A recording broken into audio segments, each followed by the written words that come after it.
Hi ಎಲ್ಲರಿಗೂ welcome back to coastal life with Raksha Kateel YouTube channel. ಇವತ್ತು ಬೇಗನೆ ನಾನು ಬ್ಲಾಗನ್ನು ಸ್ಟಾರ್ಟ್ ಮಾಡ್ತಾ ಇದ್ದೇನೆ. ಇವತ್ತು ಬೆಳಿಗ್ಗೆ ಒಂದು ಎಲೋವೆರಾದು ಜ್ಯೂಸ್ ಮಾಡಿ ಕುಡಿಯುವ ಅಂತ. ಮಾರ್ನಿಂಗ್ ರಿಫ್ರೆಶ್ ಕೂಡ ಆಗ್ತದೆ, ಹಾಗೆ ನಮ್ಮ ತೂಕದ ನಿರ್ವಹಣೆ, ಹಾಗೆ ಹೃದಯದ ನಮ್ಮ ಎಲ್ಲ ವ್ಯವಸ್ಥೆಗೂ ಕೂಡ ತುಂಬ ಒಳ್ಳೆಯದು ಇದು. ಹಾಗೆ ಚರ್ಮ ಮತ್ತು ಕೂದಲಿನ ಆರೋಗ್ಯಕ್ಕೆ ಕೂಡ ತುಂಬಾ ಒಳ್ಳೆಯದಾಗಿರ್ತದೆ ಈ ಎಲೋವೆರಾ. ಮತ್ತು ಮಧುಮೇಹ ನಿಯಂತ್ರಣಕ್ಕೆ ಕೂಡ ಇದು ಒಳ್ಳೆಯದು. ಹಾಗಾಗಿ ಎಲ್ಲದಕ್ಕೂ ಕೂಡ ತುಂಬಾ ಒಳ್ಳೆಯದು ಎಲೋವೆರಾ ಜ್ಯೂಸು. ಹಾಗಾಗಿ ನಾವೊಂದು ವಾರಕ್ಕೆ ಒಮ್ಮೆ ಆದರೂ ಈ ಥರ ಕುಡಿದರೆ ತುಂಬ ಒಳ್ಳೆಯದು ಆರೋಗ್ಯಕ್ಕೆ ಕೂಡ.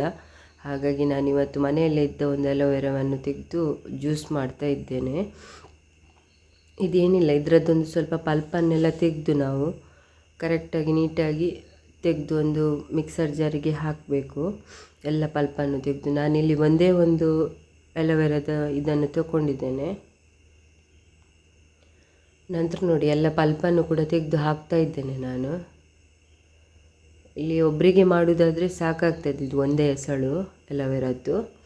ನಂತರ ಇದಕ್ಕೆ ಸ್ವಲ್ಪ ನಾವು ನೀರನ್ನು ಕೂಡ ಸೇರಿಸಿಕೊಳ್ಳುವ ಎಲ್ಲ ಪಲ್ಪ್ ತೆಗೆದ ನಂತರ.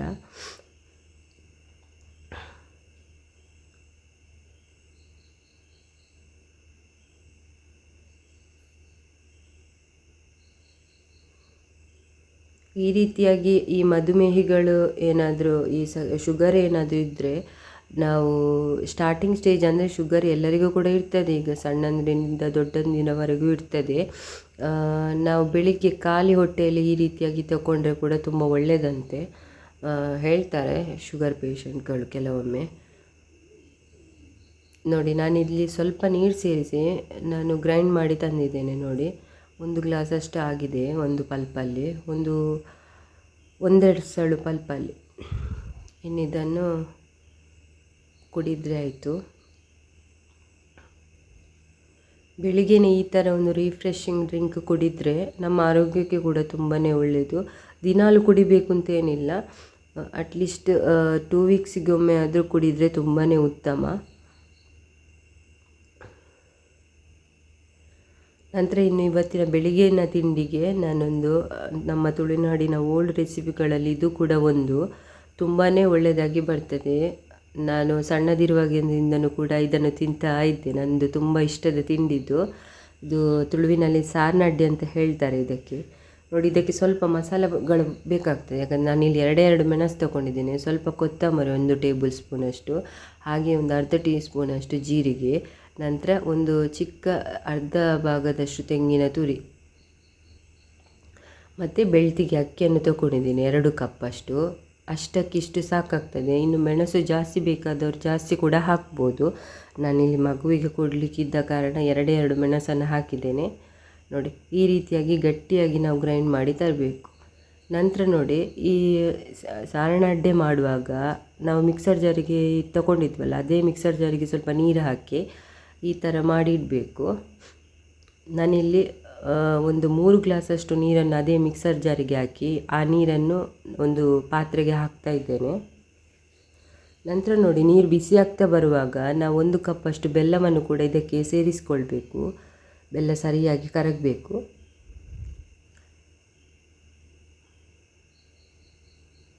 ಇನ್ನು ನಾವು ಗ್ರೈಂಡ್ ಮಾಡುವಾಗಲೇ ಉಪ್ಪನ್ನು ಹಾಕಿದ್ದೇವೆ ರುಚಿಗೆ ಸ್ವಲ್ಪ ಬೇಕಾದಷ್ಟು, ಇನ್ನು ಹಾಕುವ ಅಗತ್ಯ ಇಲ್ಲ. ನಂತರ ನೋಡಿ, ಇದೊಂದು ಅಂಗಡಿಗಳಲ್ಲಿ ಸಿಗ್ತದೆ, ಈ ಮಾರ್ಕೆಟ್ಗಳಲ್ಲಿ ಈ ಥರ ಸಿಗ್ತದೆ ಇದು ಸಾರ್ನಡ್ಡೆ ಮಾಡುವುದೇ. ಇದರಲ್ಲಿ ಈ ಹಿಟ್ಟನ್ನು ಮಿಡ್ಲಲ್ಲಿ ಹಾಕಿ ಹೀಗೆ ಸ್ವಲ್ಪ ಪ್ರೆಸ್ ಮಾಡಿದರೆ ಈ ಥರ ನೋಡಿ ಬೀಳ್ತಾ ಇರ್ತದೆ. ಇದು ತುಂಬ ಈಸಿಯಾಗಿ ಮಾಡಿಕೊಳ್ಬೋದು ನೋಡಿ. ಆದರೆ ಹಿಟ್ಟು ಸ್ವಲ್ಪ ಗಟ್ಟಿ ಇರಬೇಕು, ನೀರಾದರೆ ಇದು ಒಳ್ಳೆಯದು ಬರೋದಿಲ್ಲ. ನೋಡಿ, ಈ ರೀತಿಯಾಗಿ ಎಲ್ಲವನ್ನು ಕೂಡ ಹಾಕ್ತಾ ಬರಬೇಕು. ಹಾಕಿ ಒಂದು 5-10 ನಿಮಿಷ ಕುದಿ ಬಂದರೆ ಸಾಕಾಗ್ತದೆ, ಆಗ ಇದು ಬೆಂದಾಗ್ತದೆ. ನೋಡಿ, ಈ ರೀತಿಯಾಗಿ ಎಲ್ಲವನ್ನು ಕೂಡ ಮಾಡ್ತಾ ಬರಬೇಕು. ಪ್ರೆಸ್ ಮಾಡಿದರೆ ಆಯ್ತಾಯಿತು, ಬೀಳ್ತಾ ಬರ್ತದೆ ನೋಡಿ. ತುಂಬಾ ರುಚಿಯಾಗಿ ಬರ್ತದೆ ಬೆಳಗಿನ ತಿಂಡಿಗೆಲ್ಲ. ನೋಡಿ, ಇನ್ನೊಂದು 5-10 ನಿಮಿಷ ಕುದಿದರೆ ಇದು ಕೂಡ ರೆಡಿ ಆಯಿತು ನಮ್ಮ ಸಾರ್ನಡ್ಡೆ. ಅತ್ಯಂತ ಆರೋಗ್ಯಕರವಾದ ತಿಂಡಿ ಕೂಡ ಇದು, ತುಂಬಾ ರುಚಿಯಾಗಿರ್ತದೆ ನೋಡಿ. ಒಂದು 10 ನಿಮಿಷ ಆರಿದ ನಂತರ ಈ ರೀತಿಯಾಗಿ ಬರ್ತದೆ. ದಪ್ಪವಾಗಿ. ನಂತರ ಈಗ ಬೆಳಗಿನ ತಿಂಡಿ ಆಯಿತು. ಈಗ ಅನ್ನಕ್ಕೆ ಕೂಡ ನಾನು ನೀರಿಟ್ಟಿದ್ದೇನೆ. ನಾವು ಒಲೆಯಲ್ಲಿ ಮಾಡೋದು, ಸೌದೆ ಒಲೆಯಲ್ಲಿ ಹೊರಗಡೆ. ಹಾಗಾಗಿ ಅನ್ನಕ್ಕೆ ಇಟ್ಟಿದ್ದೇನೆ ನೋಡಿ. ಸ್ವಲ್ಪ ಹೊತ್ತು ಒಂದೂವರೆ ಗಂಟೆ ಬೇಕಾಗ್ತದೆ. ಅನ್ನ ಕೂಡ ಈಗ ಬೆಂದಾಯಿತು. ಇದು ಸ್ವಲ್ಪ ಕುಚ್ಚಲಕ್ಕಿ ಆಗಿರೋದ್ರಿಂದ ಸ್ವಲ್ಪ ಲೇಟಾಗಿ ಬೇಯ್ತದೆ. ಹಾಗಾಗಿ ನೋಡಿ ಈಗ ಬೆಂದಾಯಿತು. ಇದನ್ನಿನ್ನು ಶೋಧಿಸ್ಕೊಳ್ಬೇಕು.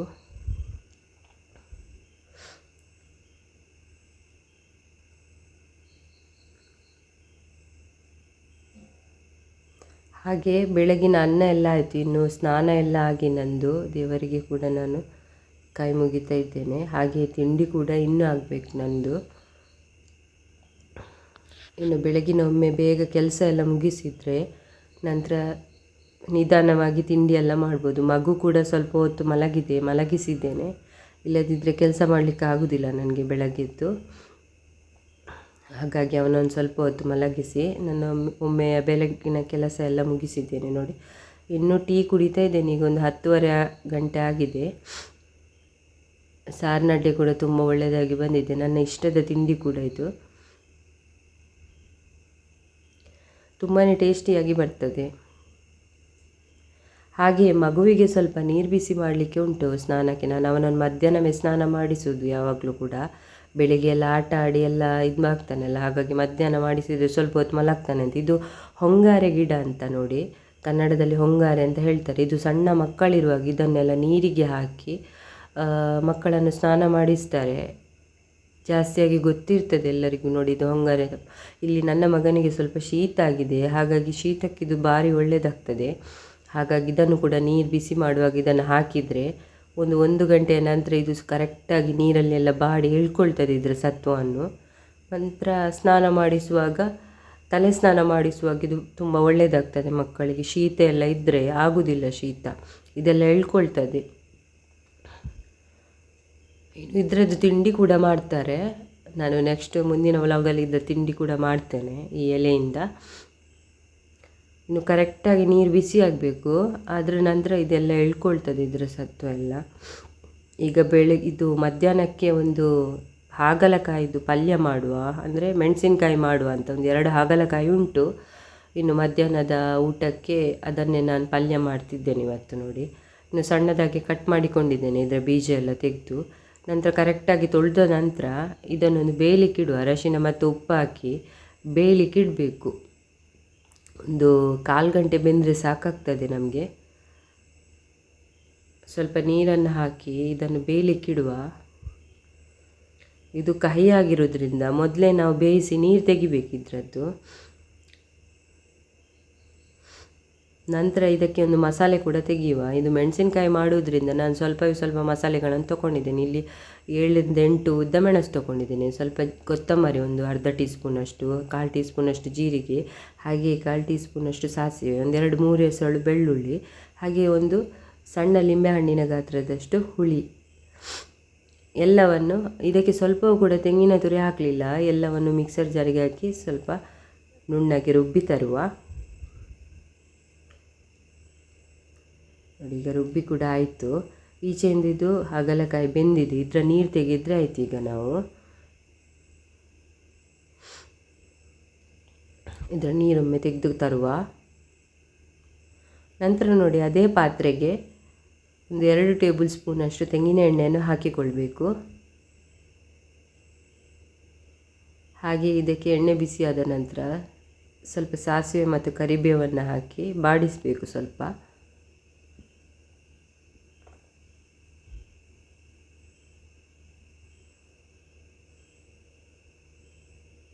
ಹಾಗೆ ಇಲ್ಲಿ ನಾನು ಒಂದು ಸಣ್ಣ ಟೊಮೆಟೊ ಹಣ್ಣನ್ನು ತೊಗೊಂಡಿದ್ದೇನೆ. ಹಾಗೆ ಒಂದು ಸಣ್ಣ ಈರುಳ್ಳಿಯನ್ನು ಕೂಡ ಕಟ್ ಮಾಡಿ ಇದಕ್ಕೆ ಹಾಕಿಕೊಳ್ತಿದ್ದೇನೆ. ಸರಿಯಾಗಿ ಒಮ್ಮೆ ಬಾಡಿಸುವ. ಈ ಥರ ಹಾಗಲಕಾಯಿ ನಾವು ಪದಾರ್ಥ ಮಾಡೋದ್ರಿಂದ, ಹಾಗಲಕಾಯಿ ಮೆಣಸಿನಕಾಯಿ ಸ್ವಲ್ಪವೂ ಕೂಡ ನಮಗೆ ಕಹಿ ಗೊತ್ತಾಗೋದಿಲ್ಲ. ತುಂಬಾ ಒಳ್ಳೆಯದಾಗಿ ಬರ್ತದೆ ಹಾಗಲಕಾಯಿದು ಮೆಣಸಿನಕಾಯಿ. ನೀವು ಕೂಡ ಒಮ್ಮೆ ಟ್ರೈ ಮಾಡಿ ಈ ಥರ. ಅಂದರೆ ಸ್ವಲ್ಪವೂ ನಮಗೆ ಕಹಿ ಅಂತ ಅನಿಸುವುದೇ ಇಲ್ಲ, ಮತ್ತು ಹಾಗಲಕಾಯಿ ಪದಾರ್ಥದ ಥರ ಇರೋದೇ ಇಲ್ಲ. ತುಂಬಾ ಸೂಪರಾಗಿ ಬರ್ತದೆ ಈ ಥರ ರೆಸಿಪಿ. ನೋಡಿ ಒಮ್ಮೆ. ಇನ್ನು ಕರೆಕ್ಟಾಗಿ ಬಾಡಬೇಕು.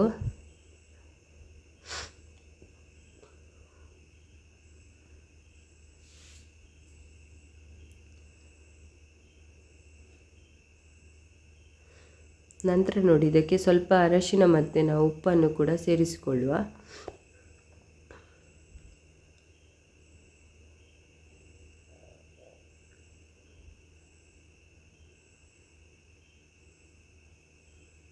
ಇನ್ನು ನಾವು ಒಂದು 2 ವಾರಕ್ಕೊಮ್ಮೆ ಆದರೂ ಈ ಥರ ಈ ಹಾಗಲಕಾಯನ್ನು ತಿಂದರೆ ಆರೋಗ್ಯಕ್ಕೆ ಕೂಡ ಒಳ್ಳೆಯದು ಅಂತ ಹೇಳ್ತಾರೆ. ನೋಡಿ ಈಗ ನಾವು ಗ್ರೈಂಡ್ ಮಾಡಿ ತಂದ ಮಸಾಲೆಯನ್ನು ಕೂಡ ಇದಕ್ಕೆ ಸೇರಿಸಿಕೊಳ್ಳುವ. ಸೇರಿಸಿ ಇದು ಕರೆಕ್ಟಾಗಿ ಮಸಾಲೆ ಉಂಟಲ್ಲ ಬೇಯಬೇಕು ಈ ಒಗ್ಗರಣೆಯಲ್ಲಿ, ಯಾಕಂದರೆ ನಾವು ಹಸಿ ಮಸಾಲೆ ತಗೊಳ್ಳೋದಲ್ಲ, ಕರೆಕ್ಟಾಗಿ ಈ ಥರ ಬೇಯಬೇಕು.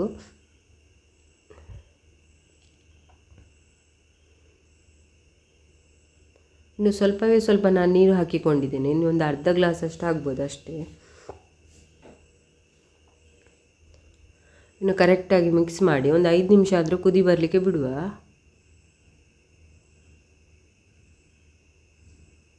ನೋಡಿ ಈಗ ಕರೆಕ್ಟಾಗಿ ಕುದಿ ಬಂತು. ಈ ಹೊತ್ತಲ್ಲಿ ಒಂದು ನಮಗೆ ಬೆಲ್ಲ ರುಚಿಗೆ ಎಷ್ಟು ಬೇಕು ಅಷ್ಟು ಅನ್ನು ಹಾಕಿಕೊಳ್ಳಿ. ನಾನು 2 ತುಂಡಷ್ಟು ಹಾಕಿಕೊಂಡಿದ್ದೇನೆ, ನಿಮ್ಮ ರುಚಿಗೆ ಅನುಗುಣವಾಗಿ ಹಾಕಿಕೊಳ್ಳಿ. ಇನ್ನೊಂದು 2 ನಿಮಿಷದ ನಂತರ ತೆಗೆದು ನೋಡುವ. ಈಗ ಕರೆಕ್ಟಾಗಿ ಮಸಾಲೆ ಕೂಡ ಬೆಂದಿದೆ ನೋಡಿ, ಕರೆಕ್ಟಾಗಿದೆ. ಈಗ ನಾವು ಬೇಯಿಸಿಟ್ಟಂಥ ಹಾಗಲಕಾಯಿಯನ್ನು ಇದಕ್ಕೆ ಸೇರಿಸಿಕೊಳ್ಳುವ. ಬೇಗನೆ ಆಗ್ತದೆ ಇದು ಪದಾರ್ಥ, ಏನು ತುಂಬ ಹೊತ್ತು ಏನು ತಗೊಳ್ಳಲ್ಲ. ನೋಡಿ ಕರೆಕ್ಟಾಗಿ ಮಿಕ್ಸ್ ಮಾಡಿದರೆ ಆಯಿತು. ನಂತರ ಕೊನೆಯದಾಗಿ ಒಂದು ಕೊತ್ತಂಬರಿ ಸೊಪ್ಪನ್ನು ಸೇರಿಸಿಕೊಂಡ್ರೆ ರುಚಿಕರವಾದ ಹಾಗೆ ಆರೋಗ್ಯಕರವಾದ ಹಾಗಲಕಾಯಿಯ ಮೆಣಸಿನಕಾಯಿ ರೆಡಿಯಾಗಿದೆ. ಇನ್ನು ಗಂಜಿ ಊಟಕ್ಕೆಲ್ಲ ಇದು ತುಂಬಾ ಒಳ್ಳೆಯದಾಗ್ತದೆ. ಮಧ್ಯಾಹ್ನದ ಊಟಕ್ಕೆ ರೆಡಿ ಆಯಿತು ಪದಾರ್ಥ ಕೂಡ. ನಂತರ ಸ್ವಲ್ಪ ಈ ಪಾತ್ರೆಗಳೆಲ್ಲ ತುಂಬ ಇತ್ತು, ಅದನ್ನೆಲ್ಲ ನಾನು ಒಂದೊಂದಾಗಿ ಕ್ಲೀನ್ ಮಾಡಿ ತೊಳಿತಾ ಇದ್ದೇನೆ ಎಲ್ಲವನ್ನು ಕೂಡ. ಮನೆಯದು ಕೆಲಸ ಅಂತ ಹೇಳಿದರೆ ಬೆಳಿಗ್ಗೆ ಕೆಲಸ ಮಾಡುವಾಗ ಎಲ್ಲ ಪಾತ್ರೆಗಳು ರಾಶಿ ಬೀಳ್ತದೆ, ಇನ್ನು ಪದೇ ತೊಳಿತಾನೇ ಇರಬೇಕಾಗ್ತದೆ ಕ್ಲೀನ್ ಮಾಡಿ. ಹಾಗಾಗಿ ಎಲ್ಲವನ್ನು ಕೂಡ ನಾನು ಕ್ಲೀನ್ ಮಾಡಿ ತೊಳಿತಾ ಇದ್ದೇನೆ.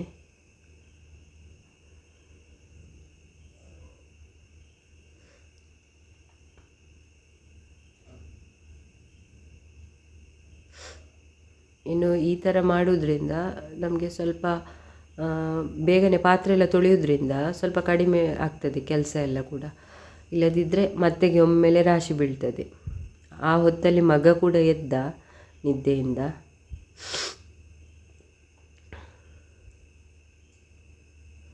ಇನ್ನು ಅವನಿಗೆ ಊಟ ಎಲ್ಲ ಕೊಡಬೇಕು ನನಗೆ. ನಂತರ ಅವನದು ಸ್ನಾನ ಆಯಿತು.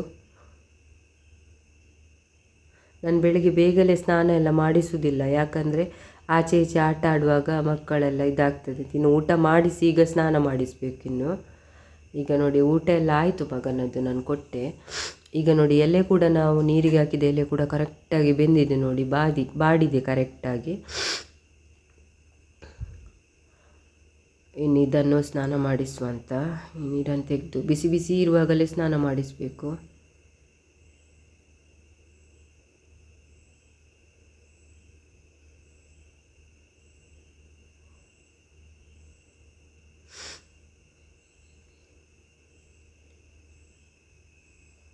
ಸ್ನಾನ ಎಲ್ಲ ಮಾಡಿಸಿ ಬಂದಾಯಿತು ಮಗುನದ್ದು.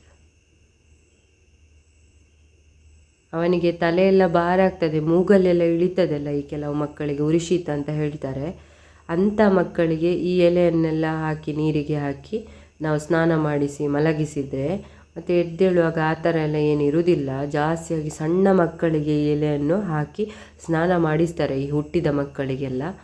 ನಾನು ಕೂಡ ನನ್ನ ಮಗನಿಗೆ ಇದರಲ್ಲೇ ಮಾಡಿ ಹಾಕಿ ಸ್ನಾನ ಮಾಡಿಸಿದ್ದೇನೆ, ಯಾಕಂದರೆ ಮನೆಯಲ್ಲೇ ನೆಟ್ಟಿದ್ದೇನೆ ಈ ಗಿಡವನ್ನು ಕೂಡ. ನಂತರ ಮಗನನ್ನು ಸ್ವಲ್ಪ ಹೊತ್ತಿನ ನಂತರ ಮಲಗಿಸಿ ಕೂಡ ಆಯಿತು, ಯಾಕಂದರೆ ಸ್ನಾನ ಬೇಗ ಮಾಡಿಸಿದರೆ ಅವನು ಬೇಗ ಮಲಗ್ತಾನೆ. ಹಾಗಾಗಿ ಮಧ್ಯಾಹ್ನದ ಹೊತ್ತಿಗೆ ನಾನು ಸ್ನಾನ ಮಾಡಿಸೋದು. ನಂತರ ನನ್ನ ಬೇರೆ ಕೆಲಸಗಳನ್ನೆಲ್ಲ ಮುಗಿಸ್ಬೋದಲ್ಲ, ಊಟ ಆಗಿ ಬೇರೆ ಎಲ್ಲ ಮನೆಯದು ಕೆಲಸ ಬಾಕಿ ಇರ್ತದೆ. ಆ ಹೊತ್ತಲ್ಲಿ ನಾನೆಲ್ಲ ಕೆಲಸವನ್ನು ಕೂಡ ಮಾಡಿಕೊಳ್ತೇನೆ.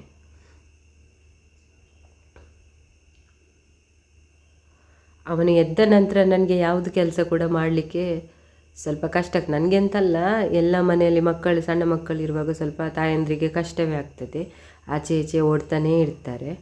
ಹಾಗೆ ಈಗ ಊಟ ಕೂಡ ಮಾಡ್ತಾ ಇದ್ದೇನೆ ನಾನು. ನೆನ್ನೆದ್ದೇ ಒಂದು ಸ್ವಲ್ಪ ನಮ್ಮ ಬಂಗುಡೆ ಮೀನಿನ ಗ್ರೇವಿ ಕೂಡ ಇತ್ತು, ಹಾಗೆ ಹಾಗಲಕಾಯಿ ಪಲ್ಯ ಕೂಡ ತುಂಬಾ ಒಳ್ಳೆಯದಾಗಿ ಬಂದಿದೆ. ಊಟ ಕೂಡ ಊಟಕ್ಕೆ ತುಂಬಾ ಸೂಪರ್ ಆಗ್ತದೆ. ಗಂಜಿ ಊಟಕ್ಕೆ ಕೂಡ ತುಂಬಾ ಒಳ್ಳೆಯದಾಗ್ತದೆ ಈ ಥರ ಹಾಗಲಕಾಯಿದು ಮೆಣಸಿನ್ಕಾಯಿ. ಈಗ ನೋಡಿ ಒಂದು 4 ಗಂಟೆ ಆಯಿತು ಸಂಜೆ. ನಾನು ಇನ್ನು ಸ್ವಲ್ಪ ಕೇಬುಳ ಹೂವನ್ನು ಕೂಡ ತಗೊಂಡಿಟ್ಟಿದ್ದೆ. ಇದರದ್ದೊಂದು ಜ್ಯೂಸ್ ಮಾಡುವ. ನೋಡಿ ಎಲ್ಲವನ್ನು ಕೂಡ ಕ್ಲೀನಾಗಿ ತೊಳೆದು ತಂದಿದ್ದೇನೆ ನಾನು. ಸ್ವಲ್ಪ ಕೇಬುಳ ಹೂ ಉಂಟು. ಇನ್ನು ಇದಕ್ಕೆ ನಾವು ಕಾಯಿಸಿ ಇಟ್ಟಂಥ ಹಾಲನ್ನು ಹಾಕಿಕೊಳ್ಬೇಕು. ಈ ಹಸಿ ಹಾಲಲ್ಲ, ಸ್ವಲ್ಪ ಬಿಸಿ ಮಾಡಿ ತಣ್ಣಗೆ ಆದಂಥ ಹಾಲು ಒಂದು ಅರ್ಧ ಗ್ಲಾಸಷ್ಟು ಹಾಕಿಕೊಳ್ಬೇಕು. ನೀರು ಸೇರಿಸಬಾರ್ದು ಇದಕ್ಕೆ. ನಂತರ ನೋಡಿ ಇದನ್ನೊಂದು ಕರೆಕ್ಟಾಗಿ ಗ್ರೈಂಡ್ ಮಾಡಿ ಶೋಧಿಸಿಕೊಳ್ಬೇಕು. ಇದು ಕೂಡ ಆರೋಗ್ಯಕ್ಕೆ ತುಂಬ ಒಳ್ಳೆಯದು. ನಾವು ಕೇಪುಳದಲ್ಲಿ ಚಟ್ನಿ ಮಾಡ್ತೇವೆ, ಹಾಗೆ ಇದು ಕೆಲವೆಲ್ಲ ಮಾಡ್ತೇವಲ್ಲ, ಹಾಗೆ ಈ ಜ್ಯೂಸ್ ಕೂಡ ತುಂಬಾ ಒಳ್ಳೆಯದು. ತಂಬುಳಿ ಎಲ್ಲ ಮಾಡ್ತಾರೆ ಕೇಪುಳದಲ್ಲಿ. ಹಾಗೆ ಇದನ್ನು ಕೂಡ ಒಮ್ಮೆ ಟ್ರೈ ಮಾಡಿ. ಸಂಜೆ ಹೊತ್ತಿಗೆ ಟೀ ಕಾಫಿಯ ಬದಲು ಇದನ್ನು ಕೂಡ ಕುಡಿಬೋದು. ಇದಕ್ಕೆ 1 ಟೇಬಲ್ ಸ್ಪೂನಷ್ಟು ನಾವು ಇಲ್ಲಿ ಜೇನುತುಪ್ಪವನ್ನು ಸೇರಿಸ್ಕೊಳ್ಬೇಕು. ಮತ್ತು ಸಕ್ಕರೆ ಬೆಲ್ಲ ಯಾವುದು ಕೂಡ ಹಾಕಬಾರ್ದು. ಇದನ್ನು ಹೀಗೆ ಕುಡಿದರೆ ಆಯಿತು, ಬೇರೆ ಏನು ಕೂಡ ಇದಕ್ಕೆ ಸೇರಿಸುವ ಅಗತ್ಯ ಇಲ್ಲ. ದೇಹಕ್ಕೆ ಕೂಡ ತುಂಬ ತಂಪು ಇದು, ಹಾಗೆ ಆರೋಗ್ಯಕ್ಕೆ ಕೂಡ ತುಂಬ ಒಳ್ಳೆಯದು. ಸಂಜೆ ಹೊತ್ತಿಗೆ ಟೀ ಅಥವಾ ಕಾಫಿಯ ಬದಲು ಇದನ್ನು ಕೂಡ ಕುಡಿಬೋದು. ಸುಸ್ತೆಲ್ಲ ಹೋಗ್ತದೆ ನಮ್ಮ ದೇಹದ್ದು, ಮತ್ತು ಆರೋಗ್ಯಕ್ಕೂ ಕೂಡ ಒಳ್ಳೆಯದು. ಇನ್ನು ಸಂಜೆ ಹೊತ್ತಿಗೆ ಮಗ ಕೂಡ ಮನೆಯಲ್ಲಿ ಕುತ್ಕೊಳ್ಳೋದಿಲ್ಲ, ಆಚೆ ಈಚೆ ಓಡ್ತಾನೆ ಇರ್ತಾನೆ, ಎಲ್ಲಿಯಾದರೂ ಕರ್ಕೊಂಡು ಹೋಗಬೇಕು. ಹಾಗೆ ಸ್ವಲ್ಪ ವಾಕಿಂಗ್ ಮಾಡುವ ಅಂತ ಅವನನ್ನು ಕರ್ಕೊಂಡು ಹೋಗಿ, ಹಾಗೆ ಅವನನ್ನು ಕರ್ಕೊಂಡು ಹೋಗ್ತಾ ಇದ್ದೇನೆ. ಇಲ್ಲಿ ನಮ್ಮ ಕೆಳಗೆ ಗದ್ದೆ ಆಚೆ ಬಂದಿದ್ದೇವೆ ನಾವು. ಅಲ್ಲಿಯೇ ಸ್ವಲ್ಪ ಹೊತ್ತು ಕಳೆದು ಮನೆಗೆ ಕೂಡ ಬಂದಾಯಿತು. ಇದು ಇವತ್ತಿನ ವ್ಲಾಗ್ ಆಗಿತ್ತು ನಂದು. ಇನ್ನು ಮುಂದಿನ ಹೊಸ ರೆಸಿಪಿಗಳೊಂದಿಗೆ ನಿಮ್ಮ ಜೊತೆ ಸಿಗ್ತೇನೆ. ಎಲ್ಲರಿಗೂ ಕೂಡ ತುಂಬ ಧನ್ಯವಾದಗಳು.